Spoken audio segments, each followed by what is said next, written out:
तुम मुझसे एक्सपेक्ट कैसे कर रहे हो कि मैं पार्वती के बारे में दोबारा सोचूं? तुम्हें उसके साथ रहना है तो ये तुम्हारी प्रॉब्लम है, तुम्हारी इच्छा है संजू। मैं वो नहीं करने वाली जो तुम मुझसे करवाना चाहते हो। फिर भी लेट मी थिंक। नहीं देखो, जब तुमने और पार्वती ने एक बार भी कभी मेरे बारे में नहीं सोचा तो फिर प्लीज मुझसे एक्सपेक्ट मत करो संजू कि मैं पार्वती के बारे में सोचूं। और पता है, भगवान ने ना उसके साथ वही किया है जो वो मेरे साथ कर रही थी। इसे कहते हैं टिट फॉर टैट। तुम्हारी और मेरी कहानी बिल्कुल ऐसी है पार्वती। तुमने बहुत तकलीफ पहुंचाई मुझे, बहुत दर्द दिया है। बात यह है कि तुम मुझे पहचान नहीं रही। तुम्हें ये नहीं पता मैं कौन हूँ। नीति को सीईओ बनाया तो तुम्हें बुरा लगा, पर सीईओ किसने बनाया उसे तुम नहीं पहचान रहे। उस पृथ्वी का सामना तो मैं करूंगी ही, वो चाहे कुछ भी कर ले, लेकिन मैं हार नहीं मानूंगी। और मम्मी जी, वो जो कुछ भी बोल रहा था शायद कुछ हिंट दे रहा था जो हम समझ नहीं पा रहे हैं, और मुझे वही पता लगाना है। एक बात तो साफ है कि वो बिजनेस नहीं कर रहा है, पर्सनल दुश्मनी निकाल रहा है। ये साफ दिख रहा था मुझे उसकी बातों में। तो परिणीति के आने वाले एपिसोड में एक अलग ही ट्विस्ट देखने को मिलने वाला है। भाई यहाँ पर होली सेलिब्रेशन हो रहा है, होली का मौका है, राजीव और परी एक दूसरे के रंग लगा रहे हैं। इसी बीच में नीति जो है वो भाई परी को पिला देती है भांग।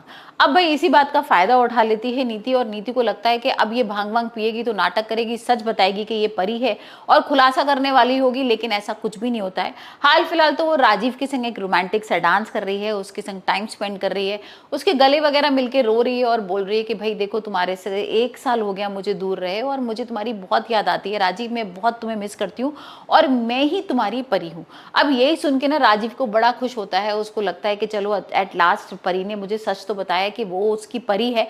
लेकिन ये तो खैर आने वाले एपिसोड में ही देखेंगे कि वो जब बिल्कुल होश में होगी तब क्या करने वाली है। क्या वो सच में बोलेगी कि मैं भाई पार्वती नहीं परी हूँ?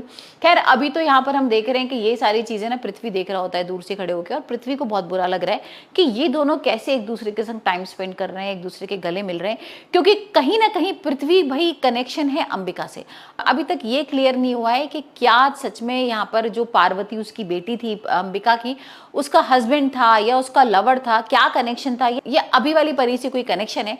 खैर ये तो आने वाले एपिसोड में देखेंगे, लेकिन कुछ ना कुछ तो कनेक्शन है। और यहाँ पर पृथ्वी इसी मोटिव से आया कि मुझे ना बर्बाद करना है परी और अंबिका को। अब भाई यहाँ पर होली पर तो आ गया है, कलर वलर लगा हुआ है, सबके सामने हंगामा भी करता है, चिल्लाने भी लगता है कि ये घर तो मेरा होने वाला है। परी ने आपको बता ही दिया होगा, और यहाँ पर यही सब सुनकर ना परी जो है वो अरेस्ट करने के लिए पुलिस को बुला लेती है। अब पुलिस को बोलती है कि भाई ये देखो, ये है पृथ्वी, बहुत पैसे वाला है, बहुत घमंडी है, लेकिन हमारे घर पे कब्जा करने के लिए आ गया है, इसके पास ना पेपर्स है ना कुछ है, तो आप इस आदमी को ना अभी गिरफ्तार करिए। अब जैसी यहाँ पर एक गिरफ्तारी की बात आती है, नीति आती है।